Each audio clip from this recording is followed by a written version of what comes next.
Hello, everybody, and thank you for tuning in to the Liberty Report. With me today is Daniel McAdams, the co-host. Daniel, good to see you. Good morning, Dr. Paul. Very good. We're going to talk about your favorite subject since you enjoy paying your taxes. That's right. So patriotic. We want to talk about taxation in general. You know, why there are so many taxes, and try to get people to understand that there's a lot more to taxation than the income tax.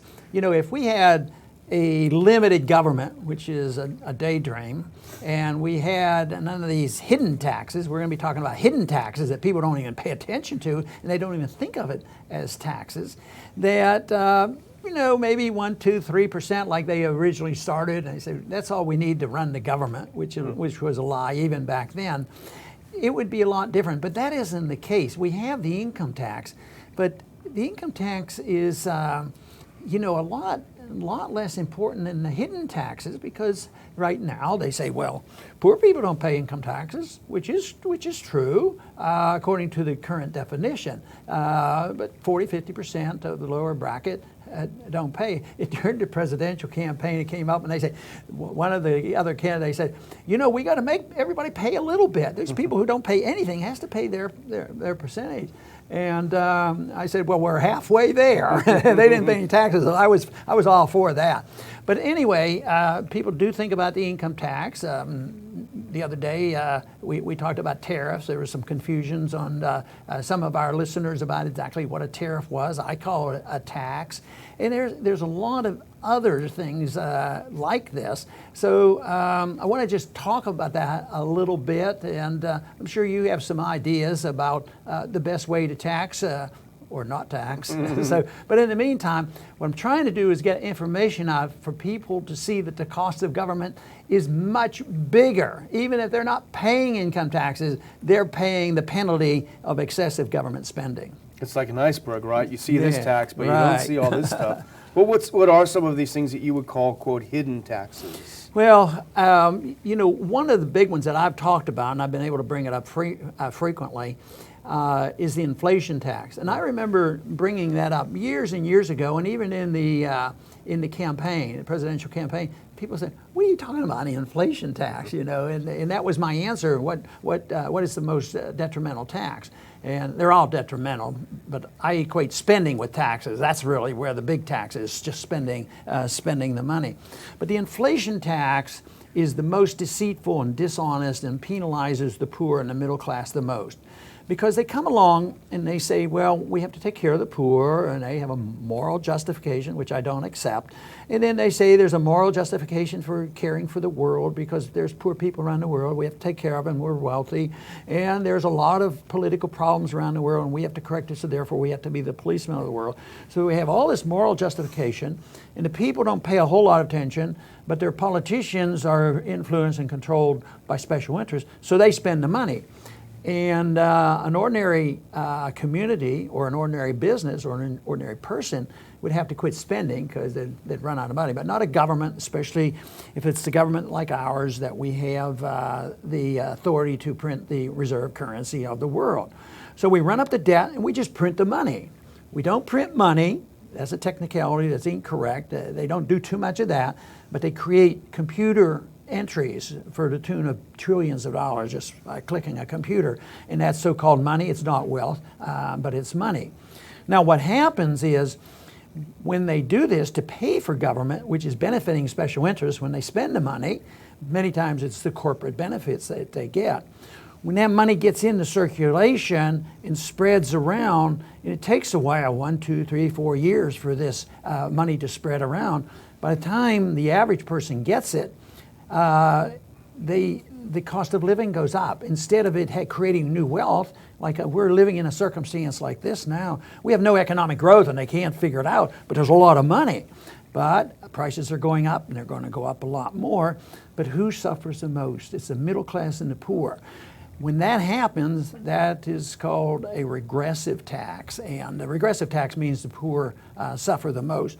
So what we need to try to do is get people to understand that the cost of government is much more painful than they realize. It's not the amount of money that you pay on your income tax form at the end of the year.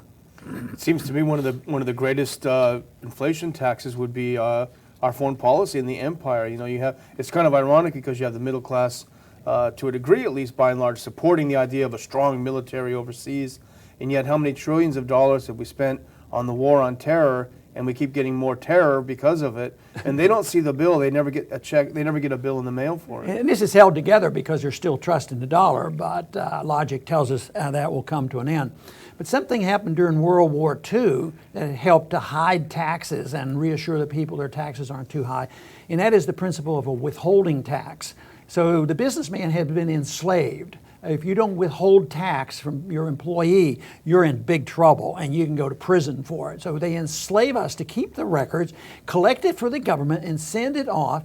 And 9 out of 10 average people right now that's working and having their wages, they don't look at their gross income. They look like, what's my check going to be? Yeah. And they have the deductions for Social Security and withholding taxes and all this. And at the end of the year, they'll say, oh, well, I got some money back from the government, and they think it's a good deal. The gift. So just think of the difference. I had a bill once that I introduced to abolish withholding taxes to wake the people up. So if the people knew they had to pay a tax every 30 days at the end of the month, believe me, this whole system would end, instead of deceiving the people through inflation and borrowing. So the withholding tax does a lot to deceive people and help hide this tax. But this issue of tariffs, that's been around a long time. It's in the presidential campaign, and some people argued on the internet that this isn't a tax. This is punishing China and these different places. Yeah. But what if you're poor and you happen to be benefiting from products that are coming in from these other countries, and the poor people here are compensating, and they're able to buy tennis shoes for $25, and if you couldn't buy shoes, I'm making up the numbers, I don't know what, you could $25 if you get them imported from China, but if you get them made in the United States and you have wage pressures and different things like that, and you get $100, how's that going to help the poor people? So if you put the tariff on and the prices go up, maybe they don't go up to $100. Maybe they go up to $60. Maybe the price doubled, and the people still can buy them, but it cuts into that income, and the standard of living goes down. They can buy them less often, and this is a tax because the people end up paying for it. And technically, they'll say, well, no, it's not a tax. The candidates have their tax programs, and they never mention that they're going to tax the poor people. Well, that's part of the deception. That's tradition. You don't want to come up and say, I'm going to tax somebody, because you lose elections by doing that. What you do is you say, I'm going to spend something. That's what wins elections. I'm going to do this, I'm going to do this, I'm going to give you free medical care and free education and the whole works. So that's a better deal than talking about either direct taxes or hidden taxes. Yeah, I did notice that a lot of our viewers were having a bit of criticism over this idea that how can this be a tax, this tariff is, but they never see the other end of the other side of it, as you pointed out, not being able to afford a pair of tennis shoes. No, that is, I think, what they failed to do. But there's another tax that's very deceptive, and that's the Social Security tax. Because once again, it's regressive, which means the poor suffer more than the wealthy. If you could explain that a little more, that would be great. Yeah, the poor, if you tax the lower income people more than the wealthy, that's regressive.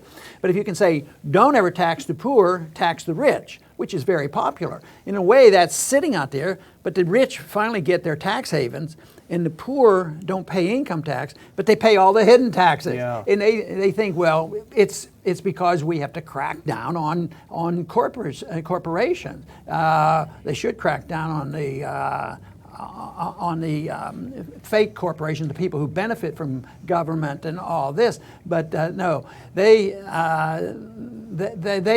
suffer the consequence. The poor do. They're in regressive. Social Security is a regressive tax. Because if you're making, because there's a limit on the amount of income you have to pay on this. It's gradually going up, but if you're making $10 million a year, they don't worry about paying income tax. But if you're a poor person, you're not paying income tax, but you have a Social Security tax, that's a big hunk out of your check. And why I say it's not it's dishonest is there's no Social Security fund. You know, the fund goes all into the general fund, and it's all spent. It's not there. It's nothing like insurance. If it's an insurance policy, what you have left over goes to your beneficiary. There's no beneficiaries in Social Security. So it is a regressive tax. The poor pay it, and it's actually a redistribution of wealth, because the money leaves the poor people, and it doesn't. It comes out of the family, and the family doesn't. They don't get anything back again. So that is a tax. But nobody. It's just too hard to explain that in a presidential campaign about. Okay, we need to straighten this out. Every once in a while, somebody will mention Social Security, but that's a sacred cow. And the only thing that keeps that together is this illusion that you can create new money out of thin air forever, and it's going to maintain its purchasing power, and you're not going to have an economy go into the doldrums like we've had for 16 years now with no significant economic growth because of this taxation. But people have to remember that it starts with spending. I claim all spending is a tax, and a tax in quotes, because it taxes the economy. Regulations are a tax on the economy because they have to be paid for. What about corporations? Oh, people say the solution is tax the corporations. But what if you're working on a close margin? What if you're taxed by saying you have to double the wages of your employees? From $8 an hour to $16 an hour. It's not a good economic policy. But if you tax the corporations either with regulations or excessive wages or just a higher income tax, and we have a high income tax. Corporations are paying 35% to 40%, and other countries are much lower. So we're not leading the charge. But how do they do that? They have to push the price of our products high. That's why people want to buy cheap. That's why they go overseas to buy a cheaper product, because the corporations can't be competitive. And then if the corporation said, my job is to satisfy the consumer. That's really what the job is, because markets are designed to help the consumer. So if I'm designed to help the consumer, I have to do something about this. I have to take care of my stockholders. So what I have to do is find a way to do this. So I'm going to do a natural thing, is I'm going to go where the taxes are lower and labor is lower and provide for the people who need something. But then you become un-American, to do this, because you're the sinner. You're the one who created this situation where somebody lost their jobs. And that of course, is just pure demagoguery, no understanding of economic policy at all, no desire to know about free market economics. And it is sad, because under these circumstances, the people get poorer. And I think that's where we are today. So on the one hand, you got to crack down on corporations and raise their taxes and regulations. On the other hand, they dare not leave this country. That's right. That's right. Matter of fact, they want to be taxed. They'll tax them to leave. And the other thing we were talking about before the show was semi-hidden taxes. That they're there, but you don't notice them as much. Sin taxes and a few others. Those taxes, that's deceitful, but it's not hidden. If you go, I assume, I don't go to movie theaters, but I bet you pay a tax to go to a movie. And I bet if you get on an airplane, which we do, you pay a tax on that. Yeah. If you go, you pay tax to buy your gasoline. It's on and on. Everybody knows they pay the taxes, but you don't add it all up.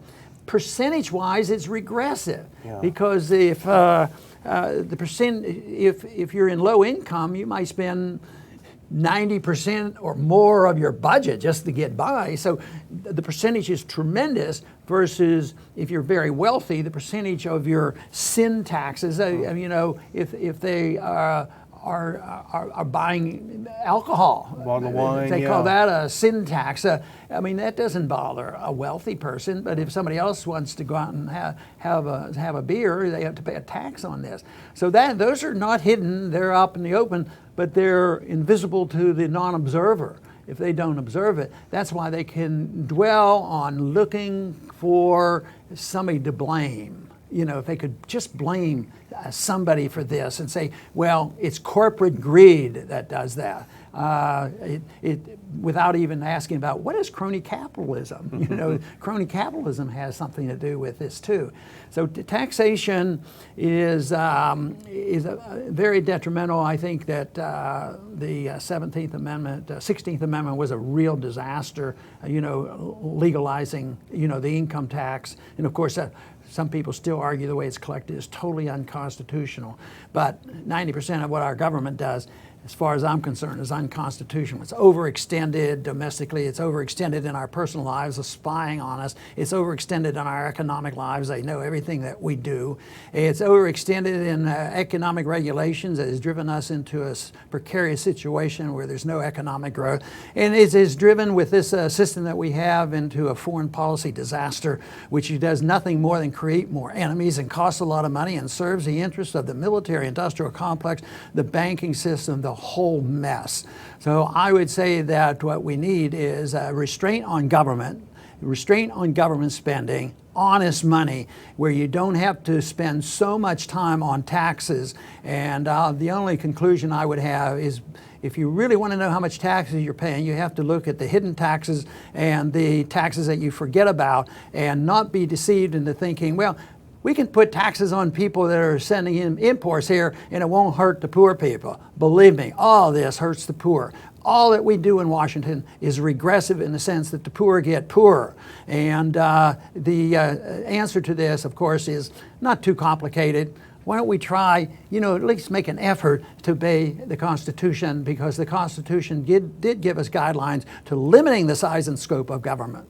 That would be a long way in the direction of having a much better system. I want to thank everybody for tuning in today to the Liberty Report. Please come back soon.